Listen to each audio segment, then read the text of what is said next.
Welcome back to part 3 of the series, Let's Debate, You Decide. Today we debate birthright citizenship, and this time we address the issue through a story format where we invite fictional characters and a fictional council to challenge, question and debate one of the most controversial topics in history. Let the debate begin.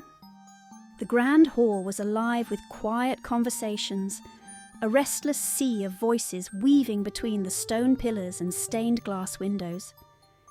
The annual Council of Belonging had convened once again, and tonight's topic was one that had haunted history itself. Who truly belongs? Seated at the long polished table at the front of the chamber were 4 figures, each a reflection of America's tangled past. Professor Malcolm Reyes, a constitutional law expert, sat straight-backed, fingers interlocked. Beside him, Dr. Evelyn Red Cloud, a Native American historian, adjusted the beaded necklace that draped over her dark blouse. Judge Daniel Foster, with his silver-rimmed glasses, maintained a stoic expression, while Imani Okafor, a second-generation immigrant rights activist, tapped her pen against the table in quiet anticipation. The hall fell silent as the moderator's voice echoed through the chamber. Tonight we ask the question, should history redefine who belongs? Should birthright citizenship remain? Or should we reconsider what it means to be an American? Let us first hear from Professor Reyes. The 14th Amendment, it ensures that all persons born or naturalized in the United States are citizens. It was written after the Civil War to protect formerly enslaved people, guaranteeing them a place in a country that had long denied them one. But its power extends beyond that. It is the foundation of American identity.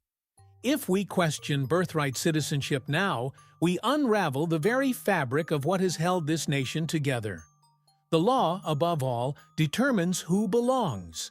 Without it, we descend into a world of uncertainty, where citizenship is no longer a right, but a privilege granted at the whim of those in power.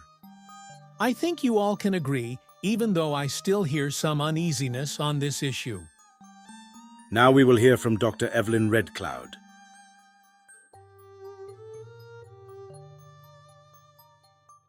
Professor Reyes, while your argument is sound, it overlooks a fundamental truth.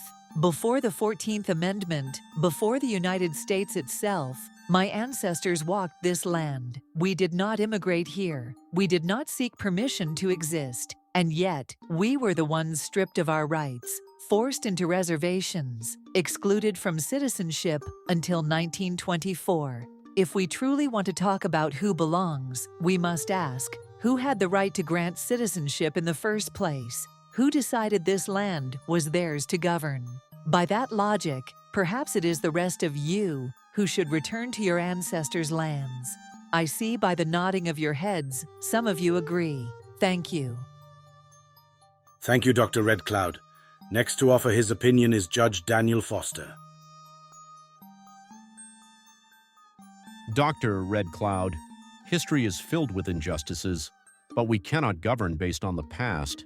Nations survive on law, not sentiment. The 14th Amendment corrected many wrongs and established stability. If we strip birthright citizenship, what remains? Shall we deport millions of people? Demand ancestry tests to determine who is truly American? Do we send Italian Americans back to Italy, Mexican Americans back to Mexico, African Americans back to lands their ancestors were stolen from? This is not justice. This is chaos. Now, dear people, this is truly the core of the debate. Should we all leave this country that we love? We have to let the 14th Amendment stand. We must follow the law. Thank you for your time. Thank you, Judge Foster, for your passionate opinion. Our last panelist to speak will be Imani Okafor.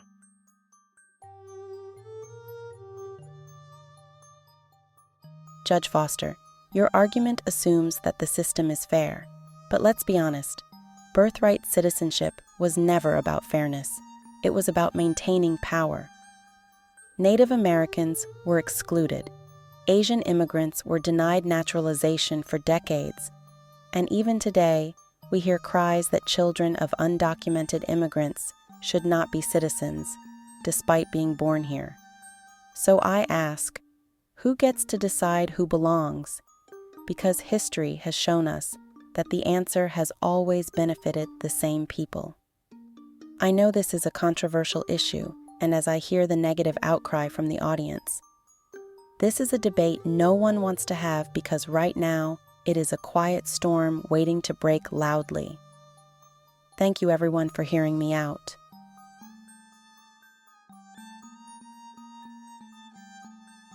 You all speak of laws, of history, of fairness.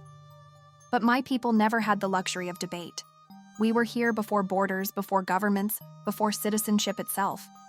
And yet, we are the ones constantly questioned about belonging. I ask each one of you, Professor Malcolm Reyes, Dr. Evelyn Red Cloud, Judge Daniel Foster, Imani Okafor.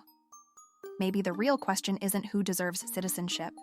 Maybe the real question is, when will we stop deciding who is worthy of being human? Thank you for allowing me to address the council.